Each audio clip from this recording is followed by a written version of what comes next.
ହିମାଳୟ ଉଚ୍ଚ ପାହାଡ଼ ମଧ୍ୟରେ ବରଫରେ ଢାକିଥିବା ଏକ ଅତି ପବିତ୍ର ସ୍ଥାନ, ଯେଉଁଠାରେ ବିଜ୍ଞାନ ଆଜି ପର୍ଯ୍ୟନ୍ତ ମଧ୍ୟ ସମ୍ପୂର୍ଣ୍ଣ ଉତ୍ତର ଦେଇପାରିନାହିଁ। ସେହି ସ୍ଥାନର ନାମ କେଦାରନାଥ। କୁହାଯାଏ ଏଠାର ମାଟି ନୁହେଁ, ସ୍ୱୟଂ ମହାଦେବଙ୍କ ଶକ୍ତି ଶ୍ୱାସ ନିଏ। କିନ୍ତୁ ଏହି ପବିତ୍ର ସ୍ଥାନ ପଛରେ ଲୁଚିଛି ଏମିତି ରହସ୍ୟ, ଯାହା ଜାଣିଲେ ଆପଣଙ୍କ ମନ କମ୍ପି ଉଠିଯିବ। କେଦାରନାଥ ହେଉଛି ଭାରତର ଉତ୍ତରାଖଣ୍ଡରେ ଥିବା ଏକ ପ୍ରସିଦ୍ଧ ଧାମ। ଏହା ସମୁଦ୍ର ପତ୍ତନ ଠାରୁ ପ୍ରାୟ 11,755 ଫୁଟ ଉଚ୍ଚତାରେ ଅବସ୍ଥିତ। ଏହା 12ଟି ଜ୍ୟୋତିର୍ଲିଙ୍ଗ ମଧ୍ୟରୁ ଗୋଟିଏ ଏବଂ ପଞ୍ଚକେଦାର ମଧ୍ୟରୁ ସବୁଠାରୁ ପବିତ୍ର। ଏତେ ଉଚ୍ଚ ପାହାଡ଼, ଏତେ ଭୟଙ୍କର ଥଣ୍ଡା ଏବଂ ସବୁବେଳେ ବରଫ ଝଡ଼, ତଥାପି 1000 ବର୍ଷ ପୁରୁଣା ସେହି ମନ୍ଦିର ଆଜି ପର୍ଯ୍ୟନ୍ତ ବି ଅତୁଟ ରହିଛି। ପ୍ରଶ୍ନ ହେଉଛି କି ଏହା କେବଳ ପଥରରେ କାରିଗରୀ, ନା ଏହା ପଛରେ ଅଛି ଦିବ୍ୟ ଶକ୍ତି?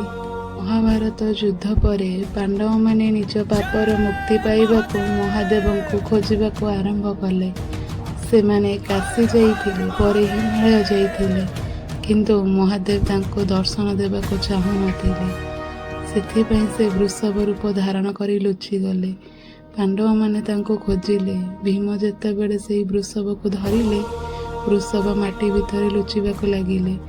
ଭୀମ ଜୋର କରି ଧରିଲେ, ତେବେ ବୃଷଭର ଶରୀର ଭିନ୍ନ ଭିନ୍ନ ସ୍ଥାନରେ ପ୍ରକାଶିତ ହେଲା।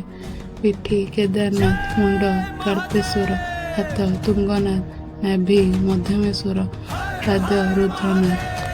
ଏହିପରି ଗଠନ ହେଲା ପଞ୍ଚକେଦାର। କିନ୍ତୁ ସବୁଠାରୁ ମହତ୍ତ୍ୱପୂର୍ଣ୍ଣ ଅଂଶ କେଦାରନାଥ, ଯେଉଁଠାରେ ମହାଦେବଙ୍କ ପିଠି ପ୍ରକାଶିତ ହେଲା। 2013 ମସିହା କେଦାରନାଥ ଇତିହାସର ସବୁଠାରୁ ଭୟଙ୍କର ବନ୍ୟା ଆସିଲା। ନଦୀ ଉଫାନିଲା, ପାହାଡ଼ ଭାଙ୍ଗିଲା, 1000 ଲୋକ ପ୍ରାଣ ହରାଇଲେ, ସମଗ୍ର ଅଞ୍ଚଳ ଧ୍ୱଂସ ହେଲା।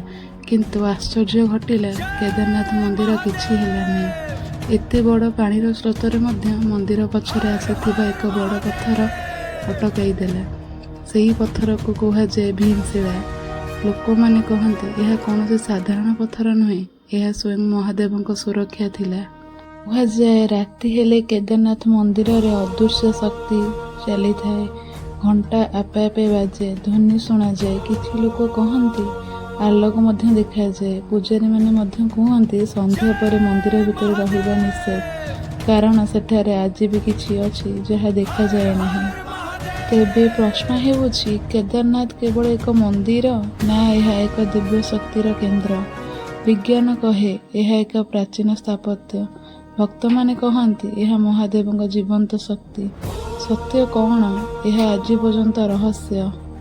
ଯେଉଁଠାରେ ବିଜ୍ଞାନ ଶେଷ ହୋଇଯାଏ, ସେହିଠାରୁ ଆରମ୍ଭ ହୁଏ ଭକ୍ତି।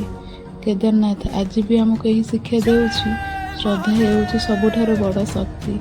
ଯଦି ଆପଣ ମହାଦେବଙ୍କ ଭକ୍ତ, ତେବେ କମେଣ୍ଟ କରନ୍ତୁ ହର ହର ମହାଦେବ, ଲାଇକ୍ କରନ୍ତୁ, ସବସ୍କ୍ରାଇବ୍ କରନ୍ତୁ ଲିଧେଶ୍ୱର ଚ୍ୟାନେଲକୁ ଏବଂ ସେୟାର କରନ୍ତୁ ଏହି ରହସ୍ୟମୟ ଭିଡ଼ିଓ ପାଇଁ।